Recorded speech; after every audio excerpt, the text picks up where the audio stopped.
invitarles, hermanos, a acompañarme al Evangelio de Lucas, Lucas capítulo 2, Lucas 2, y vamos a leer los versículos desde el 4 hasta el 14. Lucas capítulo 2, versículos desde el 4 hasta el 14.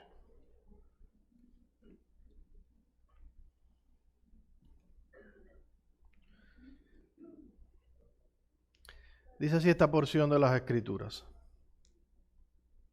Y José subió de Galilea, de la ciudad de Nazaret, a Judea, a la ciudad de David, que se llama Belén, por cuanto era de la casa y familia de David, para ser empadronado con María su mujer, desposada con él, la cual estaba encinta.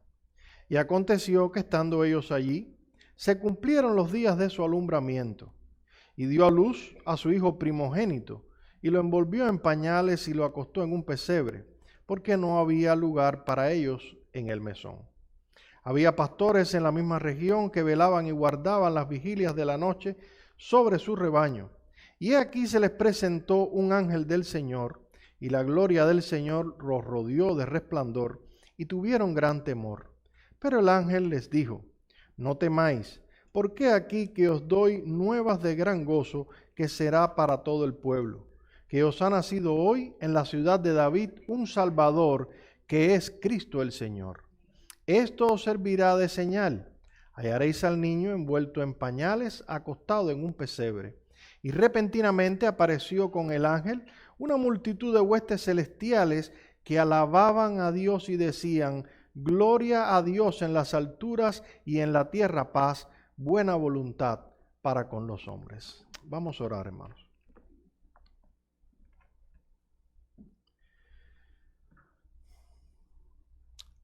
Padre, qué bueno es cantar como lo hacíamos hace unos instantes, con la convicción de que tu Hijo Cristo es nuestro intercesor, que está a tu diestra intercediendo por nosotros, y que eso asegura, Señor, que todo lo que hemos hecho en este culto y aún más, todo lo que hagamos en nuestras vidas una vez convertidos a ti, tú lo aceptas, Señor, a través de su sangre. Estamos agradecidos a ti por esa bendición. Ahora te pedimos, buen Dios, que en tu gracia tú nos concedas exponer tu palabra, hacerlo con claridad y hacerlo de tal manera que no hablemos palabra humana, sino palabra de Dios. En el nombre de Cristo pedimos estas cosas. Amén. En el año 1957 salió a la luz aquí en los Estados Unidos un libro infantil escrito por Theodore Seuss Geisel bajo el título «Cómo el Grinch se robó la Navidad». Sorprendentemente, el libro fue todo un éxito. De hecho, en 1966 se hizo una versión en dibujos animados, que fue un clásico. Luego, en el año 2000, se llevó al cine a través de una película protagonizada por Jim Carrey.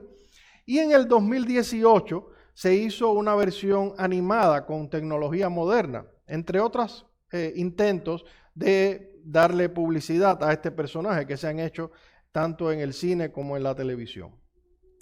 La intención original del autor al crear esta historia fue traer una reflexión irónica, una sátira, usando una narración infantil, en la que se criticaba cómo después de la Segunda Guerra Mundial la Navidad había comenzado a perder su significado más profundo y estaba siendo reducida a regalos, adornos, fiestas, etc. Su personaje principal, que es el Grinch, un monstruo verde de aspecto desagradable, gruñón, amargado, malhumorado, que vive como ermitaño en la montaña sobre la Villa Hus, y quien es descrito como un personaje que tiene 2 tallas menos de corazón y que detesta la Navidad y la odia con todas sus fuerzas porque él la asocia con ruido, bullicio, regalos, consumismos, etc. Este personaje está convencido de que la celebración y la alegría de la gente durante esa época de Navidad se debe exclusivamente a lo material, es decir, a los regalos, los adornos, la comida y la fiesta. Así que decide disfrazarse de Santa Claus y bajar al pueblo y robar todos los adornos, toda la comida y todo lo relativo a la festividad navideña, convencido de que si hace eso va a terminar arruinándole la Navidad a los habitantes del pueblo. Finalmente el Grinch ejecuta su plan, roba todo lo que tenía que ver con la Navidad, dejando a los habitantes de la villa sin regalos, sin adornos y sin comida, con la convicción de que con esto iba a hacerles una gran trastada, iba a dejarlos sin celebración. Pero para su sorpresa, en vez de desistir de la celebración, los hombres, mujeres y niños de la villa igualmente se reúnen, cantan juntos, pasan un tiempo gozoso y terminan celebrando la Navidad aún sin regalos, adornos y comidas. Es en ese momento que el Grinch es confrontado con su error y se da cuenta de que su perspectiva era incorrecta. Así que devuelve todo lo que había robado y se une a la celebración con aquella gente disfrutando de la Navidad y entendiendo que la Navidad era algo que no se podía robar porque su verdadero significado no tenía que ver con lo material, sino con el corazón. ¿Por qué traigo esta historia a colación al inicio de mi sermón hoy? Bueno, en primer lugar, porque el tema que vamos a tratar en esta mañana o tarde ya, precisamente tiene que ver con la Navidad. Estamos en plena temporada navideña. En 3 días es Nochebuena, en 4 días será Navidad. Como dice un anuncio publicitario, la Navidad se huele. Probablemente este domingo muchas iglesias tengan cantatas de Navidad, villancicos, obras de teatro, etcétera, intercambios de regalos. Y en el mundo comercial usted puede ver la Navidad por todos lados. Y todo esto se hace usando como motivo el nacimiento de nuestro Señor Jesucristo. Siendo esta una celebración tan universal que se lleva a cabo precisamente en el nombre del Dios encarnado, ¿no deberíamos nosotros como iglesia tener una perspectiva bíblica acerca de dicha celebración? Definitivamente entendemos que sí, es por eso que nos ha parecido bien a nosotros traer en esta mañana una perspectiva bíblica acerca de la Navidad. Es de eso de lo que vamos a estar hablando básicamente hoy. Pero en segundo lugar, quise mencionar esta historia de ficción al inicio de mi predicación, porque es muy probable que a medida que avancemos en nuestra exposición, algunos de ustedes comiencen a verme como el Grinch que tiene la intención de robarle la Navidad. El gozo y la alegría de la Navidad, que tiene 2 tallas menos de corazón y que por eso quiere frustrarles la fiesta. Antes de que eso suceda, mis hermanos, y terminen apedreándome, les voy a pedir que sean pacientes hasta el final de mi exposición y que me escuchen con un espíritu bereano. ¿Qué espíritu bereano? Bueno, el que encontramos en Hechos 17:11, donde leemos que luego que Pablo les habló a los de Berea, dice que estos eran más nobles que los que estaban en Tesalónica porque recibieron la palabra con toda solicitud, escudriñando cada día en las Escrituras para ver si estas cosas eran así. Antes de apedrearme, les pido que comparen las cosas que vamos a hablar con las Escrituras para que podamos determinar si son así o no. Más allá de lo que puedo opinar yo o de lo que puedas opinar tú sobre la Navidad o incluso de lo que pueda opinar la mayoría, lo que más debiera importarnos como creyentes es lo que opina Dios. A fin de cuentas, es de eso de lo que estamos hablando aquí. En este sentido, la pregunta que vamos a intentar respondernos a través de nuestra exposición hoy es: ¿qué piensa Dios acerca de la celebración de la Navidad? Y debo admitir, hermanos, por honestidad, que voy a estar usando un material que llevo hace muchos años a mis manos del pastor Albert Martin, donde él compartió una serie de exposiciones sobre este tema y que entendemos que es muy atinado. Ahora, antes de acercarnos a estudiar este tema como tal, nosotros debemos reconocer que al menos existen 3 obstáculos que pueden dificultar nuestra comprensión de este asunto. ¿Cuáles son estos obstáculos? Bueno, el primero de estos obstáculos que entendemos que puede ser un problema para entender este tema es la tradición. La tradición. La mayoría de nosotros traemos un cúmulo de tradiciones conectadas con este periodo navideño. Y querámoslo o no, estas tradiciones afectan la manera en la que evaluamos las cosas. Las tradiciones, y aclaro, no son necesariamente malas. Hay tradiciones que sí son malas y hay tradiciones que son buenas y hay otras tradiciones que simplemente son neutrales. No son ni buenas ni malas. Así que no estamos criticando el hecho de que las familias tengan una celebración navideña. Lo que estamos diciendo es simplemente que las tradiciones pueden convertirse en un momento dado en un obstáculo para comprender la palabra apropiadamente y para cumplirla y obedecerla. Por ejemplo, en Mateo capítulo 15, versículo 6, el Señor reprende a los líderes de Israel con las siguientes palabras. Habéis invalidado el mandamiento de Dios por vuestra tradición, le dice Cristo. Algunos líderes en Israel tenían una serie de tradiciones entre las cuales estaba decirle a sus padres, yo no puedo ayudarte porque todo lo que tengo lo he entregado y lo he ofrendado a Dios.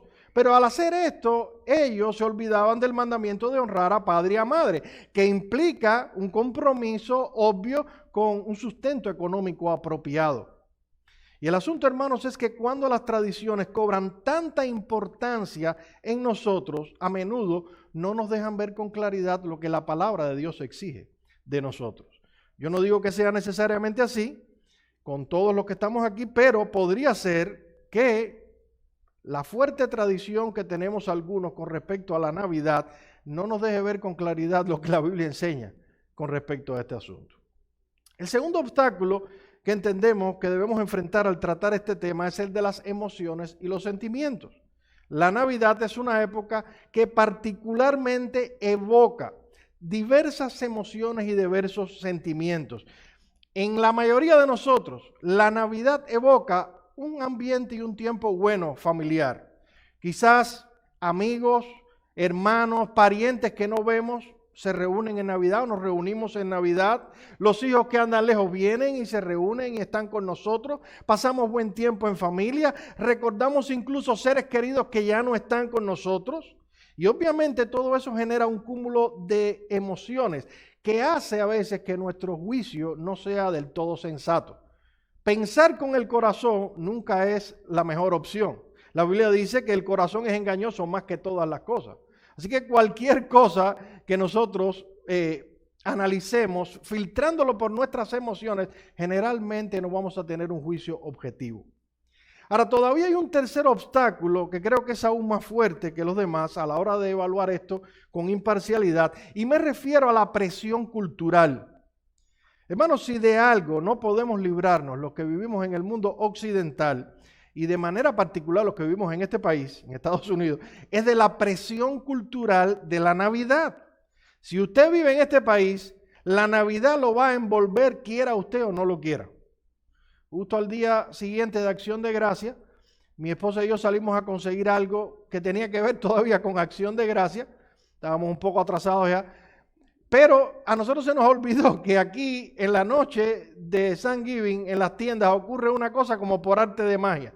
Y es que en 6 o 7 horas todo lo que había de Acción de Gracia es cambiado por todo lo que van a vender de Navidad. Y usted puede dar lo que quiera por encontrar algunos artículos de Acción de Gracia, al día siguiente ya no los va a encontrar, porque todas las tiendas están vendiendo ahora cosas de Navidad. Las tiendas le van a recordar que la Navidad ha llegado, usted no va a poder librarse de tal cosa. Como por arte de magia, en unas pocas horas ocurre ese milagro. Usted llega a la tienda y todo es de Navidad. Y a partir de ese momento y hasta que termine el año, la Navidad va a comenzar a bombardearle, como decimos, por cielo, tierra y mar. Por todas partes usted va a recibir el bombardeo de la Navidad. La televisión, la radio, el internet, las vallas publicitarias, todo va a evocar la Navidad. Usted va al médico incluso y le recibe con el estetoscopio en una mano y un gorrito de Navidad en el otro. Es verdad, me ha pasado. Pero no solo a nivel comercial, también a nivel social comienzan las presiones de la Navidad. Pronto en su trabajo van a comenzar los eventos sociales de la Navidad, van a comenzar a invitarle a cenas de Navidad, a fiestas de Navidad. La familia por su parte tampoco se queda atrás. Viene la cena con los hijos, viene la cena con los hermanos que no pudieron porque estaban con sus propios hijos, viene la cena con los padres y viene la cena con los suegros que no pudieron estar porque estaban con sus hijos. Y cuando vienes a ver, te pasas el mes de diciembre de fiesta en fiesta. Usted se levanta por la mañana, cuando mira el teléfono, lo han incluido en 20 chats diferentes. Y en cada uno va a participar de un intercambio de regalos con gente que usted ni conoce. Si se deja llevar por la presión, usted termina arruinado en diciembre. Y no solo la familia, hasta con los vecinos tenemos que lidiar. ¿Qué me dicen de esos vecinos que lo obligan a usted a disfrutar de su creatividad artística, decorando sus jardines? Yo tengo unos vecinos que cuando doblo por la noche, llegando a mi casa, no sé si estoy llegando a mi casa o a los parques de Disney, porque no hay una sola ramita de un árbol donde le hayan puesto una luz, y para cómo no tienen tampoco muy buen gusto. Entonces, es increíble. La realidad, hermanos, es que la presión cultural de la Navidad es fuerte en nuestro contexto. A menos que tú decidas irte a las montañas desiertas de Nevada, te va a ser difícil escapar de esa presión cultural que ejerce la Navidad en nuestro país. De modo que al enfrentarnos a este tema, tenemos que admitir que hay al menos 3 obstáculos. Primero, la tradición. Segundo, nuestros propios sentimientos. Y tercero, la presión cultural. Así que lo primero que debemos hacer al abordar este tema es, ¿de dónde proviene? Preguntarnos, ¿de dónde proviene mi perspectiva de la Navidad? ¿Será que proviene de la tradición religiosa? ¿Será que proviene del sentimentalismo? ¿O será que simplemente es el producto de la presión cultural en la cual vivimos? En cualquier caso, hermano, esos son cuestionamientos que debemos respondernos con honestidad, si es que nosotros queremos tener una perspectiva correcta acerca del tema. Ahora bien, con esto en mente y como background, me gustaría dedicar el tiempo que me resta a respondernos esta pregunta. ¿Es correcto que una iglesia celebre la Navidad? ¿Es correcto que una iglesia celebre la Navidad? Y voy a tratar de responder esta pregunta siendo lo más objetivo posible y distanciándome lo más posible de la tradición, del sentimentalismo y de la presión cultural. Y voy a darles primero la respuesta corta y después voy a darle la respuesta larga. ¿Es correcto que una iglesia celebre la Navidad? La respuesta corta es definitivamente no. Definitivamente no. A ver, William, desde que yo tengo memoria, las iglesias celebran la Navidad. Yo pertenecía a una iglesia en la cual celebraba la Navidad todos los años. Mi mamá pertenecía a una iglesia en la cual celebraba la Navidad todos los años. Mi abuelita pertenecía a una iglesia en la cual celebraba la Navidad todos los años. Y todas las iglesias a nuestro alrededor celebran la Navidad. ¿Y tú me estás diciendo que todo el mundo lo está haciendo mal?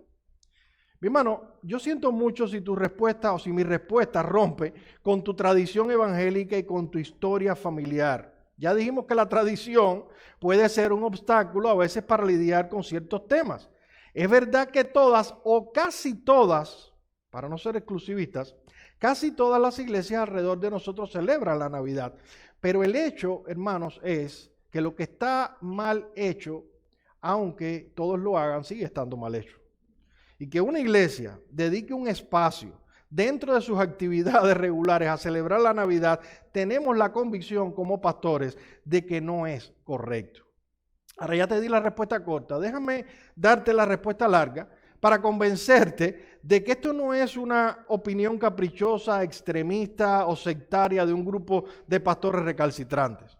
En este sentido, quiero mencionar algunos hechos objetivos acerca de la Navidad que sustentan nuestra postura. Claro, lo que voy a mencionar aquí no son opiniones, no son preferencias, son hechos objetivos y concretos. Te pido que los escuches y los evalúes a la luz de la objetividad.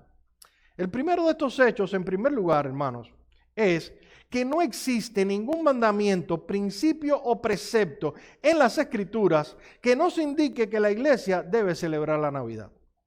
Hermano, eso es un hecho indiscutible. Tan cierto como es que la mayoría de las iglesias, casi absoluta, a nuestro alrededor celebra la Navidad, asimismo de cierto es también que no hay ningún principio, precepto, ejemplo en las Escrituras que apoye tal práctica. Ahora, lo más interesante es que todos aquellos que defienden, la celebración de la Navidad saben esto perfectamente. Siempre que voy a hablar de un tema me gusta escuchar a las personas que piensan diferente. Me gusta darme la posibilidad de estar equivocado. Y algo que me sorprendió es que toda la gente que escuché y toda la gente de la que he leído en estos días defendiendo la Navidad comienzan generalmente con esta frase. Es verdad que la Biblia no nos manda a celebrar la Navidad, pero, y entonces sobre ese pero construyen toda su defensa, que es indefendible, acerca de por qué sí debemos celebrar la Navidad. El asunto, hermanos, es que en cuestiones que tienen que ver con la vida de la iglesia y de la adoración, cuando Dios guarda silencio, no hay espacio para peros. No hay espacio para peros. Dios no está interesado en que seamos innovadores, en que seamos creativos en materia de adoración. Pero William, ¿qué tiene de malo que en vez de que tú estés hoy predicando este sermón largo y aburrido, nosotros hagamos una cantata, preparemos un coro a 4 voces que puedan ejecutar el Mesías de Händel y que podamos deleitarnos? ¿No sería mejor que escucharte a ti?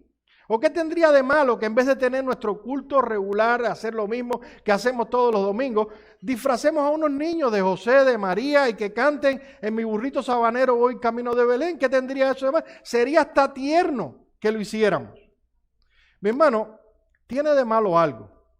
Tiene de malo que Dios no nos mandó a hacer tal cosa. ¿No debería ser esa una razón más que suficiente? Dice Arthur Pink, a quien cito: alguien dirá, la Navidad es el tiempo cuando conmemoramos el nacimiento del Salvador. ¿Es así?, dice él. ¿Y quien autorizó tal conmemoración? Ciertamente no fue Dios. El Redentor ordenó a los discípulos que le recordaran en su muerte, pero no hay una palabra en todas las Escrituras, desde Génesis hasta Apocalipsis, que nos diga que debemos celebrar su nacimiento. Hermano, sea que le guste más o que le guste menos el tema de la Navidad, la realidad es que Dios no nos ha mandado a celebrarla. Y eso debería ser un argumento suficientemente importante como para que el tema quedara de facto resuelto. Perdón. Ahora ahí vienen algunos, en este contexto, vienen algunos inteligentes y te dicen, bueno, es verdad que Dios no nos ha mandado a celebrar la Navidad, pero tampoco nos lo ha prohibido. Ante ese silencio, no deberíamos asumir que si Dios no ha prohibido algo, es que no tiene ningún problema con que tengamos este tipo de celebración en la iglesia. Bueno, hermanos, ese parece un razonamiento muy lógico, pero en materia de adoración, esta lógica no funciona. Nuestra convicción más profunda como congregación es que en la adoración eclesiástica solo debe ser incluido aquello que Dios ha mandado expresamente a través de su palabra. Eso es lo que se conoce en teología como el principio regulativo o regulador de la adoración. Ese principio regulativo o regulador de la adoración nos lleva a una antigua discusión teológica a épocas de la Reforma, especialmente en épocas del puritanismo inglés.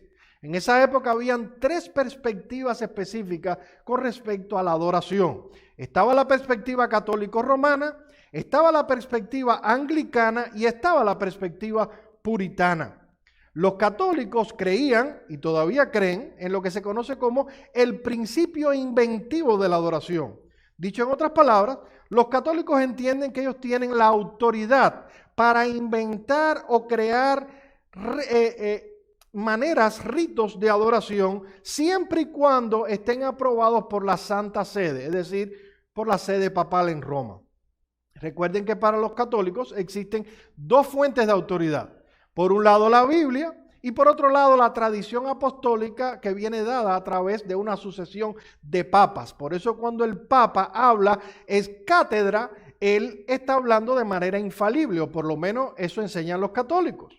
Así que, en ese sentido, esa es la razón por la que uno encuentra tantos rituales y tantas prácticas ajenas en la Biblia, en el culto católico, incluso prácticas que contradicen la Biblia, simplemente porque algún papa en algún momento de la historia se le ocurrió decir que podía ser incluido tal rito. En este punto, los católicos creían y creen que tienen la libertad de inventar ritos, de inventar nuevas formas de adoración. A esto es a lo que nos referimos cuando hablamos del principio inventivo. Pero en ese contexto aparecen los anglicanos. Y los anglicanos, ellos plantean un principio normativo de la adoración. Recuerden, hermano, Enrique VIII, rey de Inglaterra, rompe relaciones con Roma y crea la iglesia anglicana. En un principio esto fue una ruptura por pura conveniencia, porque él quería divorciarse de su esposa y el Papa no se lo permitía. Pero con el tiempo la Iglesia Anglicana comenzó a hacer algunas reformas en el contexto de la Iglesia. Es una Iglesia católica ligeramente reformada.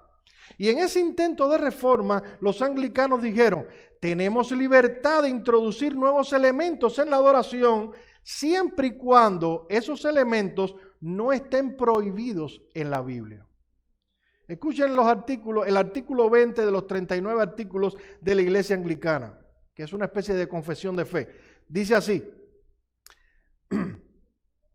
la Iglesia tiene poder para decretar ritos o ceremonias y autoridad en las controversias de la fe. Y sin embargo, no es lícito que la Iglesia ordene algo contrario a la palabra de Dios. Desde la perspectiva anglicana, en la adoración, la Iglesia puede incluir cosas que Dios ha mandado en la Biblia, pero también tiene la autoridad de incluir aquellas cosas que Él no ha prohibido. Es decir, que el principio normativo, básicamente, de la adoración incluye lo que Dios no debe incluir, lo que Dios prohibió, y puede incluir aquellos que simplemente Él no ha prohibido. Ese principio normativo de la adoración es el que impera actualmente, lamentablemente, si no en todas, en la mayoría de las iglesias evangélicas que nos rodean.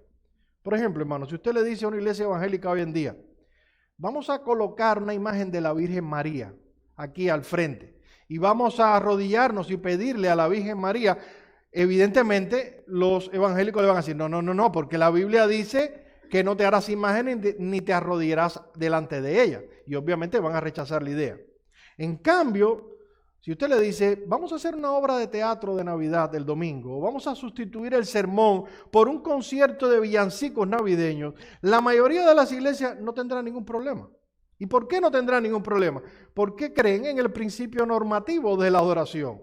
Simplemente porque dicen, es que Dios no ha prohibido que hagamos tal cosa, por tanto tenemos la libertad de hacerlo. Pero ahí entran en escena, en la discusión, los puritanos. ¿Y qué creían los puritanos? Los puritanos creían por su parte en el principio regulador de la adoración. Los puritanos, de igual manera que los anglicanos, entendían que ninguna práctica prohibida por la Biblia debe estar en la adoración. Eso ellos lo entendían, en eso estaban de acuerdo. Sin embargo, ellos iban más allá. Para ellos tampoco debía incluirse en la adoración algo que Dios expresamente no hubiese mandado. En esta visión puritana de la adoración, que se le llamó principio regulativo de la adoración, no tenemos libertad de inventar ninguna cosa a la hora de adorar, porque el cómo debemos adorar y el con qué debemos adorar debe estar prescrito por Dios. Jay Williamson lo expresa en pocas palabras y de la manera más sencilla que he encontrado, él resume este principio. Él dice, lo que se manda es correcto, lo que no se manda es erróneo. De eso trata el principio regulador de la adoración. Si Dios lo mandó, lo podemos hacer. Si Dios no lo mandó, entonces simplemente no debemos hacerlo. ¿Qué mandó Dios hacer, hermanos, en el culto? Bueno, nos mandó a cantar, a orar, a recoger las ofrendas, a leer la palabra, a predicar. Esas son las cosas que hacemos. Por eso nuestros cultos tienen exactamente el mismo formato cada semana. No es porque seamos un grupo de pastores aburridos, que amamos la monotonía, no. Es porque la Biblia nos manda a hacer exactamente esas cosas. Y esas son las que debemos hacer y ninguna más. Perdón. La Confesión de Fe Bautista de Londres de 1689, que nuestra iglesia ha suscrito y que tiene una gran influencia puritana, dice en el capítulo 22, el párrafo 1, hablando de este tema. Pero el modo aceptable de adorar al verdadero Dios está instituido por Él mismo y está de tal manera limitado por su propia voluntad revelada que no se debe adorar a Dios conforme a las imaginaciones e invenciones de los hombres o las sugerencias de Satanás, ni bajo ninguna representación visible o de ningún otro modo no prescrito en las Sagradas Escrituras. Nuestros padres bautistas en sus orígenes creyeron en el principio regulativo de la adoración o regulador de la adoración. Y nosotros tenemos esas mismas convicciones. ¿Por qué no celebramos la Navidad en la iglesia? Hermano, la respuesta más clara y sencilla que podemos dar es porque Dios no lo ha mandado en su palabra. Y en materia de adoración no tenemos la libertad de inventar algo que Dios no nos ha mandado. Debemos limitarnos a adorarle de la forma en la que Él nos ha prescrito. Ahora, William, está muy bien eso de que los puritanos y los primeros bautistas creyeran en el principio regulador de la adoración, pero ¿enseña la Biblia ese principio regulador de la adoración? Hermano, definitivamente sí. No tengo todo el tiempo que quisiera para esto, pero permítanme leer aunque sea 2 o 3 textos que creo que van a ser suficientes para convencerles de lo que estoy diciendo. Vayan conmigo a Deuteronomio, capítulo 12, versículos 29 al 35. Deuteronomio 12, versículos 29 al 35.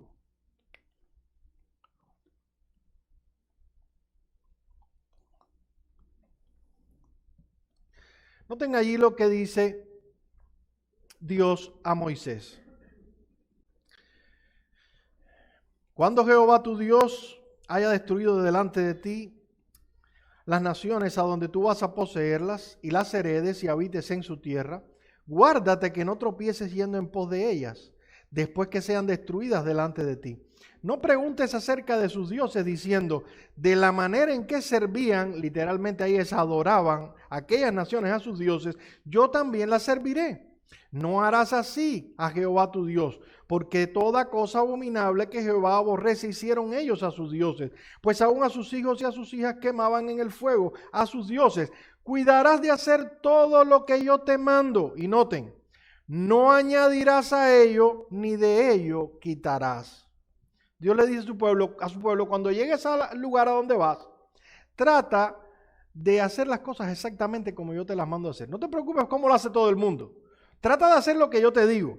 Y a eso que yo te digo, no le añadirás y tampoco le quitarás. Observen que Dios no estaba preocupado solamente porque ellos quitaran o dejaran de hacer algunas de las cosas que Él le había prescrito. Dios también estaba preocupado porque ellos no añadieran algo a la adoración que Él no les había mandado.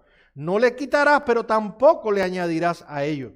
Y hermanos, esa frase se repite una y otra vez en el Pentateuco, en todas las directrices que Dios dio a Moisés en cuanto a cómo construir el arca, cómo construir el tabernáculo, cómo debían adorar los sacerdotes. Todo el sistema de adoración del Antiguo Testamento está enmarcado en esta frase. Haz exactamente lo que te digo, no le quites, tampoco le añadas. En cuestiones de adoración, hermanos, a Dios no le interesa nuestra creatividad.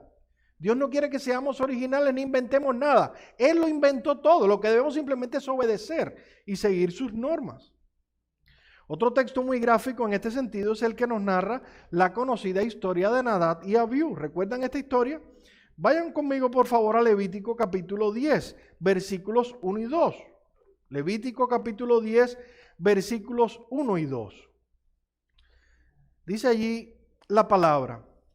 Nadab y Abiú, hijos de Aarón, tomaron cada uno su incensario y pusieron en ellos fuego, sobre el cual pusieron incienso y ofrecieron delante de Jehová fuego extraño, el cual nunca les mandó. Y salió fuego de delante de Jehová y los quemó y murieron delante de Jehová. Aquí tenemos 2 sacerdotes haciendo sus obras de adoración o sus labores de adoración, y de buenas a primera Dios se vira contra ellos y los consume por fuego. La pregunta es, ¿cuál fue el pecado tan grave que cometieron estos sacerdotes para que Dios se volviera en ira de una manera tan radical hacia ellos? Bueno, hermanos, el pasaje lo dice explícitamente. Ellos ofrecieron a Jehová un fuego extraño. ¿Qué tenía de extraño el fuego? Un fuego el cual Él nunca les mandó. De eso se trataba, el fuego extraño. Era algo simplemente que Dios nunca le había mandado hacer en la adoración. Noten que ellos no violaron el principio normativo de los anglicanos, pero sí violaron el principio regulativo de los puritanos. Ellos no tomaron en cuenta que en cuestiones de adoración no solo debemos ser cuidadosos en hacer lo que Dios ha mandado, sino en no hacer lo que Él simplemente ha prohibido. O al revés, pero ustedes entienden lo que estoy diciendo y cuál es el argumento.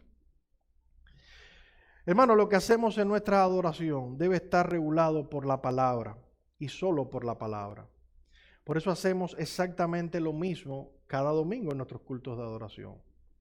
Jesús le dijo a la mujer samaritana en Juan 4, 22 al 23, mas la hora viene y ahora es, cuando los verdaderos adoradores adorarán al Padre en espíritu y en verdad, porque también el Padre busca tales adoradores que le adoren. El texto nos recuerda que Dios está buscando verdaderos adoradores, y esos verdaderos adoradores están caracterizados por dos cosas: adoran en espíritu, pero adoran también en verdad. ¿Y qué significa adorar en verdad, hermano? Significa adorar conforme a la verdad revelada de Dios. Es de eso de lo que se trata. En materia de adoración, lo que Dios quiere es que sigamos lo que Él ha revelado. Pablo, escribiendo a Timoteo en 1 Timoteo 3:15, le recuerda esto. Le dice, para que si tardo sepas cómo debes conducirte en la casa de Dios, que es la iglesia del Dios viviente, columna y baluarte de la verdad. No podemos olvidar que la iglesia es la casa de Dios. Él es el dueño. Y como dueño hay una manera en la que debemos conducirnos, que es la manera en la que Él ha establecido. A mí me gusta ciertas cosas de cómo decorar mi casa, pero esa es mi casa. Yo no puedo llegar a su casa mañana y decir, mira, esta pared rosada me parece un poco ridícula, pónmela de verde, y este sofá vamos a cambiarlo por 2 sillas, porque me parece más moderno o más cómodo. No, eso lo puedo hacer en mi casa, pero en su casa yo no puedo hacer eso. Y Pablo le dice a Timoteo, la iglesia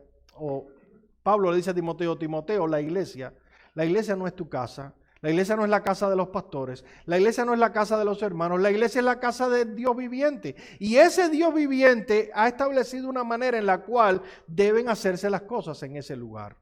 Hace exactamente las cosas como Dios ha prescrito. Así que, hermanos, el primer hecho objetivo y concreto es que no existe ningún mandato, principio o ejemplo en las Escrituras que indique que nosotros debamos celebrar la Navidad. Y puesto que no existe, nosotros no debemos hacerlo. Tan sencillo y claro como puede ser dicho. Pero quiero mencionar un par de hechos más, un poco más brevemente. En segundo lugar, y otro hecho concreto, es que la designación del 25 de diciembre como el día del nacimiento de Jesús no tiene un origen cristiano. Hermanos, independientemente de que la Navidad pueda gustarnos más o gustarnos menos como festividad social, hay un hecho que no podemos negar, y es que en la Biblia no hay ninguna indicación de que Jesús haya nacido un 25 de diciembre. Incluso deben saber que aunque la iglesia cristiana occidental celebra la Navidad el 25, la iglesia oriental lo celebra el 7 de enero y la iglesia armenia lo celebra el 6 de enero. No hay ni un criterio unánime en esto, de que Cristo haya nacido el 25 de diciembre, el 6 o el 7 de enero. De hecho, existen buenas razones para pensar de que Jesús no nació en invierno, pero es algo a lo que no voy a dedicarme, no me interesa ser dogmático en esto. Solo estoy diciendo de que no hay evidencia bíblica ni histórica confiable para afirmar que Jesús haya nacido un 25 de diciembre y que la iglesia primitiva recordara esa fecha como la fecha del nacimiento de Cristo. Por ejemplo, en los escritos de los padres apostólicos, que fueron un grupo de hombres discípulos directos de los apóstoles, que vivieron en el primer y segundo siglo y escribieron muchas cartas a las iglesias. Esa es la fuente de información probablemente más confiable que tenemos acerca de la iglesia primitiva, aparte de la Biblia. Y en los escritos de los padres apostólicos no hay ninguna referencia al 25 de diciembre como una fecha que la iglesia primitiva celebrara. Si nos movemos un poquito más en la historia, más adelante, a los escritos de los padres de la iglesia, que es otro grupo de hombres que fueron importantes y que escribieron también muchas cosas sobre la iglesia, pero que no fueron discípulos directos de los apóstoles. Encontramos que en sus escritos tampoco hay referencia al 25 de diciembre en una fecha temprana, no hasta después del año 313 después de Cristo. Algunos padres tardíos, como es el caso de Agustín y Juan Crisóstomo, sí hace referencia al 25 de diciembre como una celebración, pero ya en época más tardía, al 313 después de Cristo. ¿Y qué pasó en el año 313 después de Cristo? Bueno, hermano, en el 312, el emperador Constantino supuestamente se convirtió al cristianismo. Y en el 313 emite el Edicto de Milán. El Edicto de Milán, que simplemente legalizaba el cristianismo y otorgaba libertad religiosa a los cristianos en el imperio. Y a partir de ese momento el imperio romano sufriría un proceso de cristianización progresiva que culminaría en el año 380, ya con el establecimiento del cristianismo como la religión oficial del imperio. Pero durante esa primera mitad del siglo IV, Constantino hizo muchas cosas para favorecer a la iglesia cristiana. No estoy seguro que todas las que hizo favorecieron a la iglesia, pero al menos supuestamente esa era su intención, favorecer al cristianismo. En ese contexto en que el imperio se estaba cristianizando, alrededor del año 336 aparece el primer registro escrito en un calendario romano que hace referencia al 25 de diciembre como la celebración de la Navidad, fecha en la que casualmente se coincide con la celebración del nacimiento del Sol Invicto, que era una celebración que había establecido en el año 274 el emperador Aureliano en honor al Sol. En Roma, como aclaración, entre los días 17 y 23 de diciembre se celebraban un grupo de fiestas que eran conocidas como las Saturnales, que coincidían con el solsticio de invierno, es decir, el día más corto del año. Por cierto, hoy es el día más corto del año, hoy es el solsticio de invierno. El sol va a estar menos tiempo fuera y la noche va a ser más larga. Esa fecha era marcada por los romanos y se celebraban unas festividades del 17 al 23 de diciembre. Y luego el 25 de diciembre tenía lugar esa otra fiesta del nacimiento del Sol Invicto. El sol, que parecía estarse debilitando, ahora comenzaba a crecer nuevamente y a estar más tiempo fuera. Es decir, que estaba renaciendo el sol. Y eso ellos lo celebraban con una festividad el 25 de diciembre. En algún momento, hermanos, en ese proceso de cristianización, el emperador Constantino promovió que se celebrara, que se comenzara a celebrar el nacimiento de Cristo el mismo día en que se celebraba el nacimiento del Sol Invicto, es decir, el 25 de diciembre. De manera que en el nuevo imperio, la Navidad vino a sustituir la fiesta pagana del Sol Invicto. En un principio esas dos fiestas coexistieron juntamente en el imperio, pero poco a poco ocurrió lo que se llama una absorción cultural. Es decir, la Navidad fue absorbida por el imperio y las fiestas del Sol Invicto fueron desapareciendo y fue estableciéndose la celebración de la Navidad cada 25 de diciembre. Esto, mis hermanos, son hechos comprobables y son hechos que usted puede buscar y encontrar sin discusión. No estoy diciendo con esto que la Navidad sea una fiesta pagana. Tampoco estoy satanizando a todos los que celebran la Navidad con sus familiares en sus casas. Simplemente estoy citando un hecho de que la designación del 25 de diciembre como día en el cual nació Jesucristo no tiene un origen cristiano. Hermanos, esa es la historia y la historia no puede ser reescrita. Ahora, debo añadir a esto que a través de la historia de la iglesia, en diferentes momentos, la iglesia, manifestó su rechazo al 25 de diciembre como la fecha del nacimiento de Cristo y como algo que debía celebrarse. Hermanos, no es verdad que la iglesia cristiana siempre ha asimilado el 25 de diciembre como el día del nacimiento de Cristo y como algo que debía celebrarse. Eso no es cierto. Eso es un error histórico y hay documentos que lo prueban.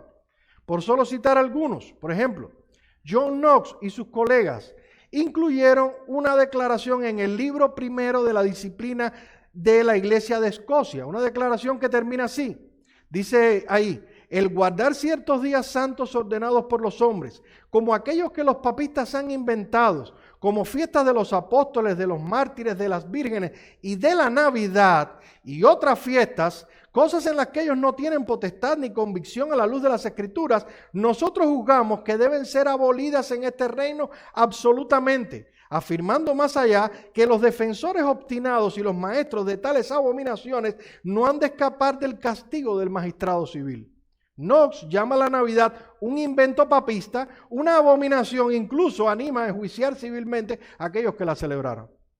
Por su parte, Juan Calvino no veía las cosas muy diferentes.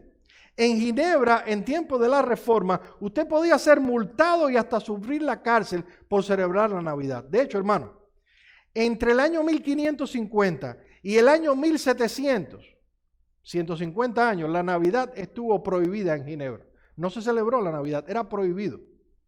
Por otro lado, el Parlamento inglés, controlado por una mayoría puritana, el 19 de junio de 1647 en Westminster, emitió una prohibición oficial a la observancia de la Navidad, llamándola fiesta irreligiosa y supersticiosa. Esos fueron los puritanos ingleses.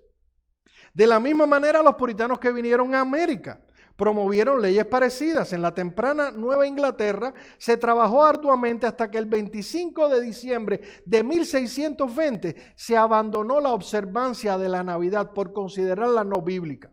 Unos años después, la Corte General de Massachusetts decretó lo siguiente, y leo, citado de la ley civil de la colonia de la Bahía de Massachusetts. Dice: cualquiera que sea encontrado observando por la abstinencia de labor, por festejar o por cualquier otra manera el día de la Navidad, pagará por la ofensa 5 chelines. Y en una línea similar de pensamiento, las iglesias presbiterianas del sur de los Estados Unidos eliminaron todos sus servicios de Navidad a partir del año 1900. Y en el 1899, un año antes, hicieron esta declaración en su Asamblea General. Dicen los presbiterianos del sur de los Estados Unidos: no hay ninguna garantía en la Escritura de que la observancia de la Navidad y la Pascua como día festivo sean bíblicas, sino todo lo contrario. Tal observancia es opuesta a los principios reformados, conducen al culto imaginario y no están en armonía con la simplicidad del Evangelio de Jesucristo. Hermanos, no tengo tiempo para seguir citando, créanme que hay muchos más documentos históricos que simplemente muestran que la iglesia no asumió el 25 de diciembre reflexivamente como una festividad religiosa que debía ser incluida en sus cultos. Eso no ocurrió así. Y debo aclarar que no estoy de acuerdo con todas las medidas civiles y legales que se tomaban. Hay un contexto histórico por el cual ocurrieron esas cosas y no estoy abogando por nada de eso. Simplemente estoy diciendo la realidad de que la Navidad no fue aceptada naturalmente por la iglesia como algunos plantean hoy en día. Eso es un hecho y es un hecho que no puede ser negado. Pero todavía me gustaría mencionar un tercer hecho más con respecto a la Navidad, que entiendo que también es relevante para nuestra perspectiva. Y es, hermanos, que la forma en la que generalmente se celebra la Navidad es totalmente contradictoria con el fin que proclama esta celebración. Hermano, aquí debo preguntar, ¿cuál es el fin que supuestamente proclamamos al celebrar la Navidad? Puede que usted sea consciente o no de eso, puede que la gente afuera esté más o menos consciente de eso. Pero lo que se supone que se celebra el día de la Navidad es el nacimiento de un Salvador. Básicamente en torno a eso gira la Navidad, al menos en teoría. En el texto que leímos al inicio, en Lucas 2, se narra, que ahí se ve la verdadera historia de la Navidad, de qué trata. En el verso 11, el ángel le dijo a los pastores que había una buena noticia para todo el pueblo. ¿Y cuál era la buena noticia? Dice, que os ha nacido hoy en la ciudad de David un Salvador, que es Cristo el Señor.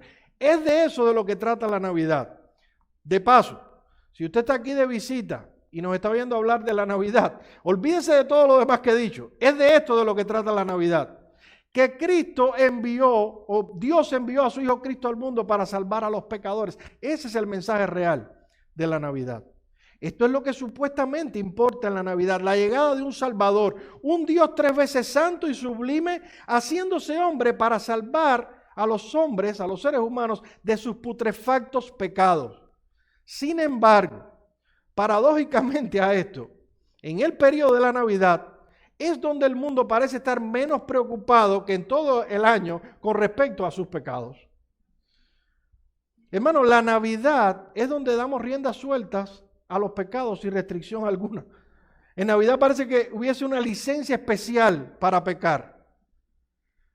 Esa época del año es donde damos luz verde a comer y beber desmedidamente como si no hubiera un mañana.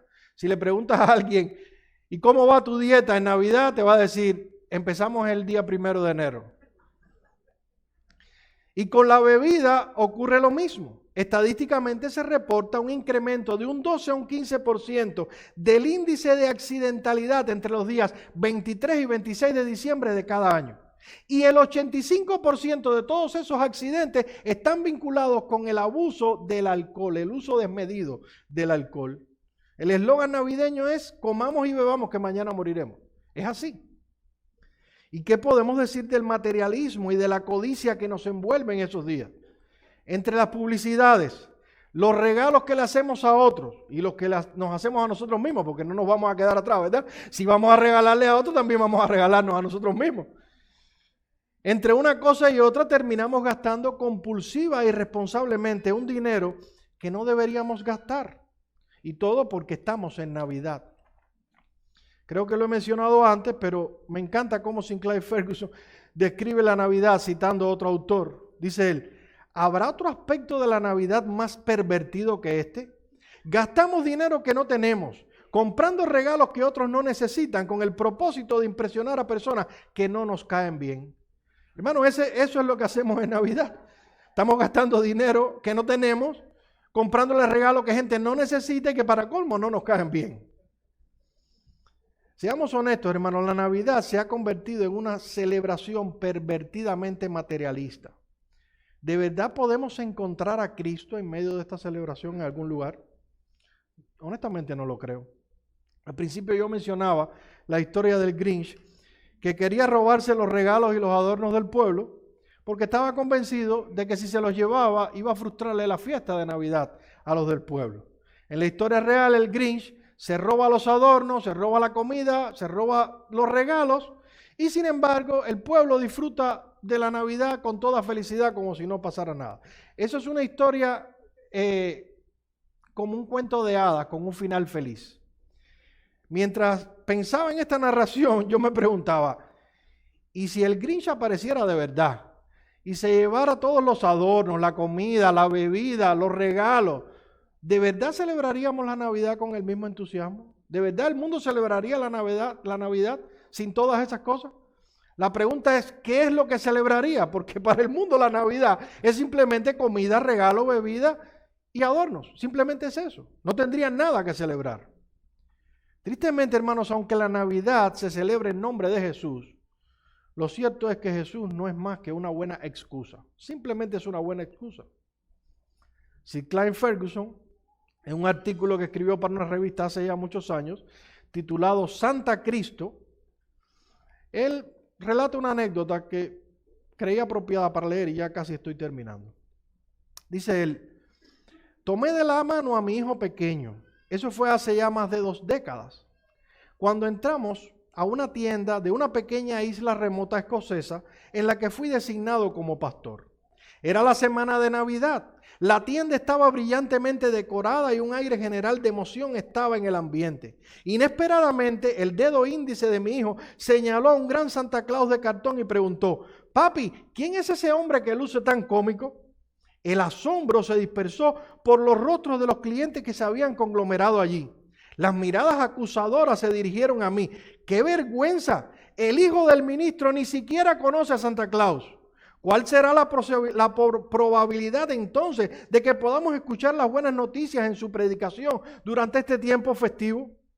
Estas experiencias, dice Ferguson, nos llevan a lamentar el hecho de que el mundo occidental se entrega anualmente a su Navidad comercial o de Santa Claus, que no es otra cosa que una reedición de la Saturnalia comercial pagana de proporciones épicas. Quien es adorado es Santa, no el Salvador. Los peregrinos van a la tienda, no al pesebre. Y la fiesta es la de la indulgencia, no la de la encarnación. Siempre es más fácil lamentar y criticar el paganismo que ver con cuánta facilidad la iglesia y nosotros mismos torcemos y diluimos el mensaje de la encarnación con el fin de acomodarlo a nuestros propios gustos. Hermanos, con tristeza tenemos que admitir que la Navidad que se celebra en estos días tiene muy poco, para no decir que no tiene nada, acerca de Jesucristo. En conclusión, hermanos, ¿debe una iglesia celebrar la Navidad? Definitivamente no. Y esto por 3 hechos concretos y objetivos. Primero, no hay ningún mandato, principio o ejemplo en la Biblia que nos indique que debemos llevar a cabo tal celebración. Segundo, la designación del 25 de diciembre como una fecha para el nacimiento de Cristo no tiene un origen cristiano. Y tercero, la forma en la que generalmente se celebra la Navidad es contradictoria con el fin que proclama. Voy a terminar casi, pero permítame un par de minutos para traer dos aplicaciones que creo que son necesarias. En primer lugar, hermanos, cuidémonos como creyentes de no adoptar una postura extremista y sectaria en este asunto a la luz de lo que hemos visto. Lo que hemos defendido aquí hoy, hermanos, es nuestra postura hacia la Navidad como una celebración eclesiástica. A la pregunta, ¿debe una iglesia celebrar la Navidad como parte de su programa? Nuestra respuesta categórica es un rotundo no, no debe hacerlo. Sin embargo, si la pregunta fuera, ¿tiene una familia cristiana la libertad de reunirse el 25 de diciembre en su casa, comer juntos y dar gracias a Dios por su Hijo Jesucristo como parte de una celebración familiar o social? ¿Puede hacerlo? La respuesta sería un definitivamente sí. El principio regulativo de la adoración no restringe o regula lo que hacemos en nuestras casas ni en la sociedad, regula lo que hacemos en la iglesia. En este sentido, celebrar o no la Navidad con tu familia de manera social es un asunto de libertad cristiana. Tú tienes la libertad de celebrarla, como yo también tengo la libertad de no celebrarla, si me parece que es impropia o que no debo hacerla. Pero lo que no debería hacer es asumir una postura extremista o sectaria en este sentido y comenzar a satanizar y demonizar a todos los que celebran la Navidad y a todos los que ponen un arbolito porque era un símbolo pagano hace 2000 años y supuestamente es algo que debemos rechazar. Independientemente, hermanos, del criterio que podamos tener de la Navidad, debemos reconocer, hermanos, como un hecho objetivo y concreto, que Dios en su gracia común trae bienestar y hace mucho bien a la nación, a la familia, a la sociedad en el contexto de la celebración de la Navidad también.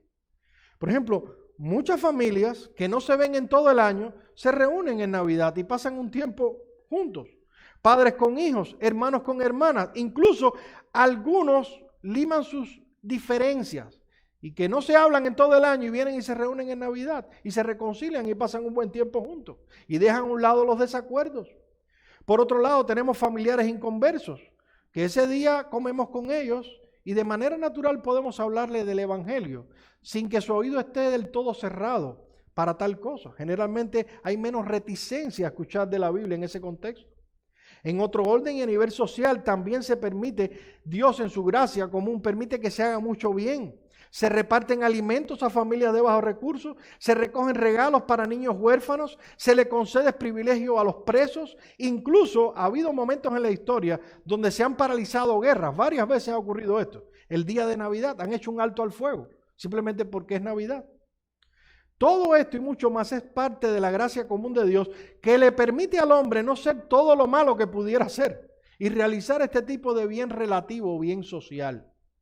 Entonces, no todo lo que rodea la Navidad es diabólico, demoníaco y pecaminoso. Siendo así, hermanos, debemos tener libertad de disfrutar de la Navidad como un evento social o familiar y debemos tener la libertad también de no hacerlo si no nos parece. Pero sea que hagas una cosa o que hagas la otra, no deberías criticar a los que piensan diferente. En Romanos 14:22, Pablo hablando precisamente de este tema de la libertad cristiana, él dice, tú tienes fe, tenla para contigo delante de Dios. Bienaventurado el que no se condena a sí mismo en lo que haces. ¿Estás convencido de algo? Pues hazlo a tu manera y deja que los que están convencidos de otra forma lo hagan a su manera, porque estamos hablando de un asunto neutral. La otra aplicación que deseo traer, y con esto ya termino, es a la congregación. Hermanos, cuidémonos como congregación de la presión que ejercen las mayorías. Librarse de la presión evangélica que nos rodea es difícil. No es lo mismo navegar en favor de la corriente que navegar en contra. No es lo mismo hacer lo que todos hacen que hacer exactamente lo que todos no hacen. Yo viví por 15 años en la playa con mi familia y conocíamos ya la zona y sabíamos que había ciertos lugares donde tú no podías ir a bañarte porque se generaba lo que se conoce como corrientes de resaca. El flujo de agua te podía empujar al mar y mucha gente pasaron susto, algunos incluso perdieron la vida, porque una vez envueltos en la corriente ya no había manera de salir. Cuidémonos, hermanos, de la corriente evangélica contemporánea. Cuidémonos, hermanos, de que todo el mundo hace las cosas de una manera, entonces nosotros, ¿por qué no lo hacemos así también? Ahí viene la hermanita intencionada. Pastor, en la iglesia de mi primo hicieron una cantata de Navidad tan linda. ¿Por qué nosotros no hacemos algo así? Ellos son reformados también, ¿sabes? O el papá que viene con los niños. En la otra iglesia mi hijo se sentía contento porque lo subían en el púlpito, lo disfrazaban de José o a mi hija de María. Y ellos sentían parte, aquí están como pescados en nevera. Mi hermano, cuidémonos de la presión, de lo que todos hacen. Cuidémonos de esa presión. ¿Cómo podemos librarnos de la presión de la mayoría? Para eso debemos dejar de mirar a lo que hacen otros y poner la vista en las Escrituras. En toda la Escritura y en solo la Escritura. Debemos ir a la ley y al testimonio. Esa debe ser nuestra única brújula. Ese gran predicador bautista del pasado que fue Charles Spurgeon, que por cierto tampoco aprobaba la celebración de la Navidad en su iglesia, lo expresó de manera muy conclusiva y con esto termino. Él dijo, cuando se pueda demostrar que la observancia de la Navidad, la Semana Santa y otras fiestas papales fueron instituidas por un estatuto divino, nosotros participaremos de ellas, pero hasta tanto no lo haremos. Hermano, Dios nos regale este tipo de convicciones y nos permita mantener nuestro rumbo como iglesia con la vista puesta en las Escrituras, a la ley y al testimonio. Vamos a orar y así vamos a terminar.